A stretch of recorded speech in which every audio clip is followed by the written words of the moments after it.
लेकिन बहुत सी जगह ऐसा होता है कि लड़की को हमेशा ताने दिए जाते हैं कि तेरे बाप ने तुझे दिया क्या है। लड़की कितना भी कुछ लेकर के आए लेकिन कभी ना कभी उसको ताने मिलते ही है। एक समय की आपको हम बात बताएं कि लड़की की शादी हुई और जब लड़की की शादी हुई लड़की गई ससुराल में और जब ससुराल में गई तो महाराज ध्यान रखना आज ससुराल में उसके बाप से जितना हो सका उसके बाप ने उसको दान दहेज दिया। ससुराल में लड़की पहुंची तो सास नंद जितने भी घर परिवार वाले सब उसको ताने देते हैं तेरे बाप ने तुझे दिया क्या।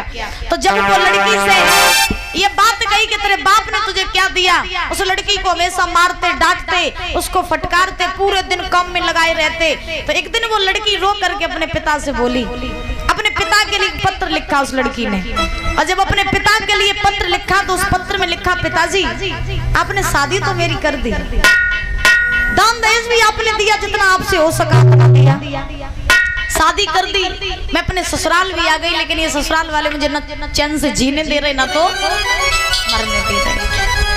आज एक चीज बताएं, एक बात हमेशा मेरी याद रखना परीक्षा जी एकपति महाराज हमेशा याद रखना, एक लड़की का दुख एक लड़की सोच सकती है,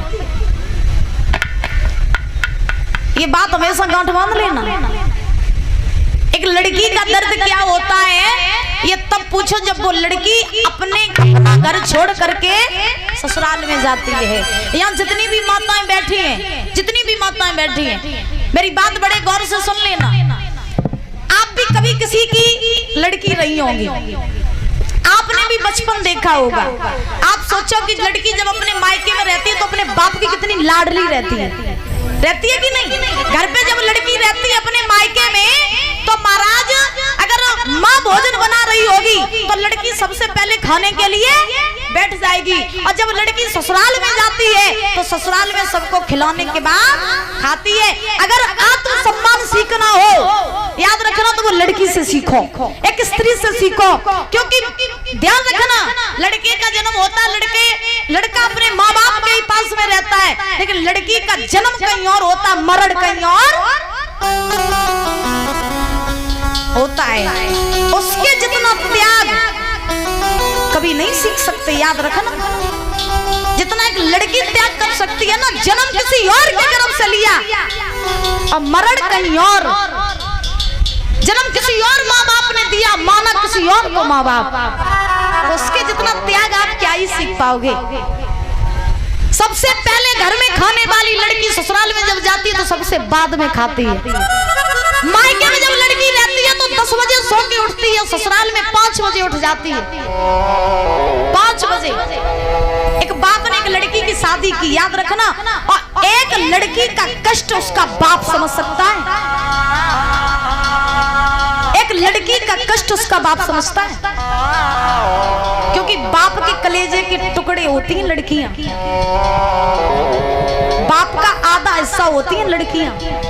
आपकी भी बेटियां आप अपने दिल से पूछो, एक बाप कभी नहीं रोता जिंदगी में, कभी कितनी भी मुसीबत आ जाए बाप की आंखों से कभी आंसू नहीं निकलेंगे, लेकिन जब एक लड़की को विदा करता है ना अपने कलेजे के टुकड़े को, तब वो बाप इतना रोता है कि उससे पूछो कि उसकी आत्मा पर क्या ठेस पहुंचती है। ये बात मेरी याद रखना। एक बाप ने अपनी एक बिटिया की शादी करी, बड़ी चैती थी बहुत ज्यादा, बाप ने शादी करी बेटी की तो बेटी ससुराल में पहुंच गई। अब मायके में बेटी तो बेटियां वैसे भी अपने बाप की बहुत चैती रहती हैं, बहुत चैती। बाप एक बार अपने लड़के को डांट देगा लेकिन कभी लड़की को नहीं डांटेगा। एक बाप ने अपनी लड़की की शादी कर दी तो महाराज शादी के बाद में वो जब लड़की अपने ससुराल में रहने लगी, एक दिन उसी लड़की का बाप गया लड़की के ससुराल में, और जब लड़की के ससुराल में बाप गया मैया, तो आज जाने के बाद में जैसे ही सवेरा हुआ तो सवेरा होने के बाद में आज कोई बेटी उठी, उसका पिता सो रहा था, 4 बजे उठ गई और 4 बजे उठ करके नहा धो करके और महाराज नहा धो करके आज पूजा पाठ करने लगी। बाप आज जाग करके आया, बाप ने देखा कि मेरी बेटी इतनी बड़ी हो गई, जिस बेटी को मैं उठ जाता था, मेरी बेटी 10 बजे तक लेटी रहती थी, 10 बजे तक मेरे घर सोती रहती थी और आज मेरी बिटिया इतनी सयानी हो गई कि इतनी समझदार हो गई कि ससुराल में आकर के सुबह उठ गई और पूजा भी कर ली, सबके लिए भोजन भी बना दिया, सबके लिए नाश्ता भी बना दिया। मुझसे कह रही पिताजी आप उठ जाओ, आप भी नाश्ता कर लो चल के। पिता को ऐसा लगा जैसे पैरों तले जमीन खिसक गई। बाप कहने लगा मेरी बिटिया इतनी समझदार, आज सुबह उठ गई, सारा काम कर लिया। अब लड़की ने, पिताजी ने फिर से देखा, सारा भोजन बना दिया, अब सबको महाराज खिला रही है। दिन के बज गए 12। तो जब दिन के 12 बज गए उस लड़की ने अपने पिता से कहा पिताजी आप भी खाना खा लो। तो पिताजी ने कहा बेटा आपने खाना खा लिया? लड़की बोली नहीं नहीं अभी मैंने खाना नहीं खाया, अभी मेरे ससुर जी रह गए खाना खाने के लिए, उनको खिला दे तो बाद में हम खा लेंगे। पिता को ऐसा लगा जैसे किसी ने पत्थर फेंक के मारा। बाप सोचने लगा वाजी वाह, जो लड़की सबसे पहले खाना खाती थी आज सबको खिलाने के बाद खा रही है। आज सबको खिलाने के बाद, इसलिए याद रखना जगपति महाराज, लड़की जितना त्याग संसार में कोई नहीं कर सकता। तक लड़की अपने पिता के लिए पत्र लिख रही है और कह रही है पिताजी सुनो, ओ पापा अपने ही खून से लिखी है चिट्ठियां, अपने ही खून से लिखी है चिट्ठियां। ओ पापा मायके कोतरे से तुम्हारी बिटिया, पापा मायके कोतरे से तुम्हारी बिटिया।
लिख रही है और कह रही है पिताजी सासु मेरी मारे ससुर धमकावे पापा,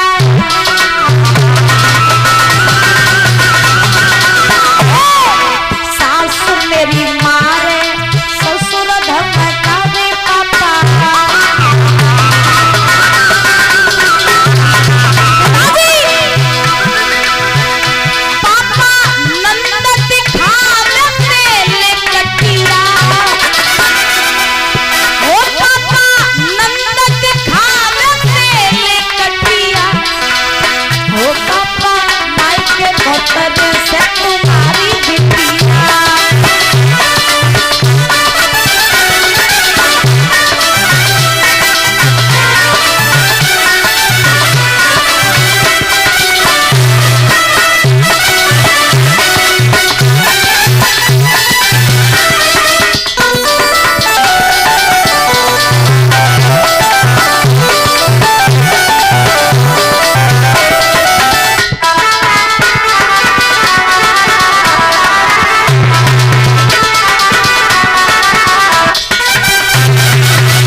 पापा तुमने जब जब डांटी,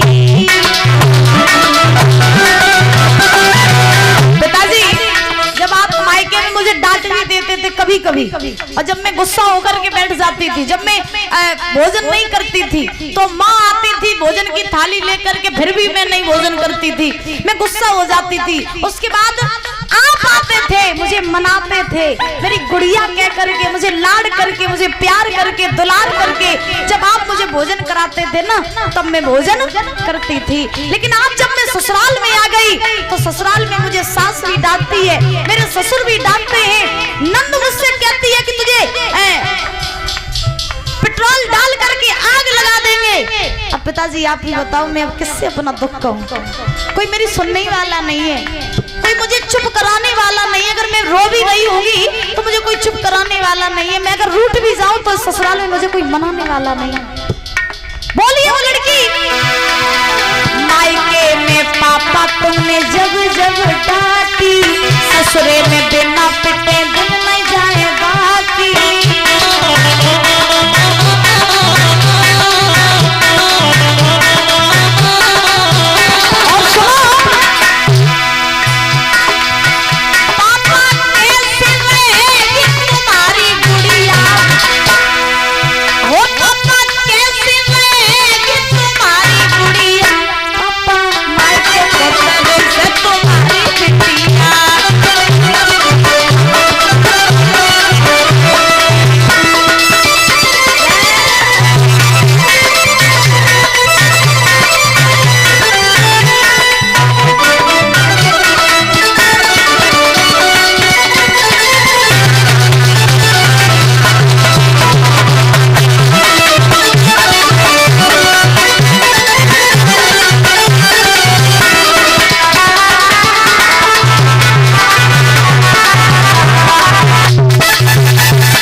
करना। अरे जिसको बनाया पापा जीवन साथी,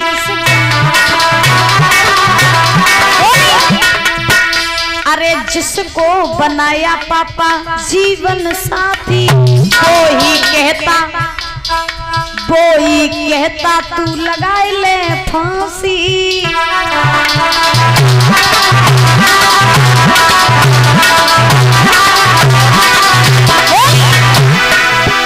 अरे जिसको बनाया पापा जीवन साथी, वो ही कहता तू लगा ले फांसी।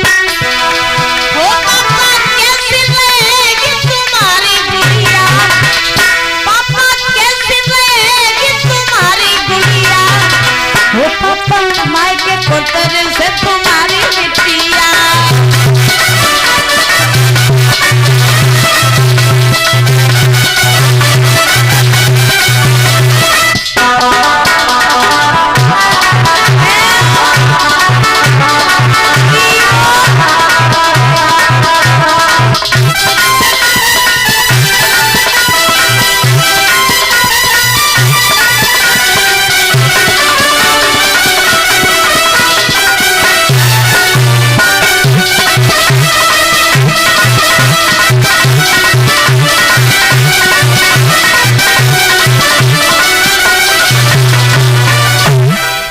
इसीलिए कहा जाता है कि लड़कियां जो होती हैं वो बाप के कलेजे के टुकड़े होते हैं। भैया हम तो खुद से जाना था कि हम अपने बापन के बड़े प्यारे हैं। हाँ, हमें अगर थोड़ा सा भी कुछ थोड़ी सी खरोंच आ जाए ना तो इतना मेरे पापा मुझे प्यार नहीं करते जितना मेरे चाचा जी मुझे प्यार करते। हाँ, तो हम तो खुद से ही जानते हैं कि अगर मेरे ऊपर थोड़ी सी खरोंच आ जाए, मुझसे कोई कुछ कह दे, तो फिर सब महाराज एक तरफ हो जाते हैं। क्योंकि जितना लाड़ मेरा घर में होता है ना, उतना किसी का नहीं होता है। तो हम तो अपने से ही जानते हैं कि हम अपने पापा की, अपने चाचा की बहुत ज्यादा लाडली है। तो ऐसे ही हर बेटी अपने पापा की, चाचा की लाडली होती है। तो इसीलिए मैया अगर तुम्हारे घर में बहू आया करे तो किसी लड़की की आत्मा को ठेस मत पहुंचाया करे। क्योंकि अगर तुम लड़की की आत्मा पर ठेस पहुंचाओगी, उससे पहले उसके बाप और उसके चाचाओं की आत्मा पर ठेस पहुंचाओगी। बोली गोविंद भगवान की। तुम्हारा ध्यान रखना, श्री सुखदेव जी समझा रहे हैं।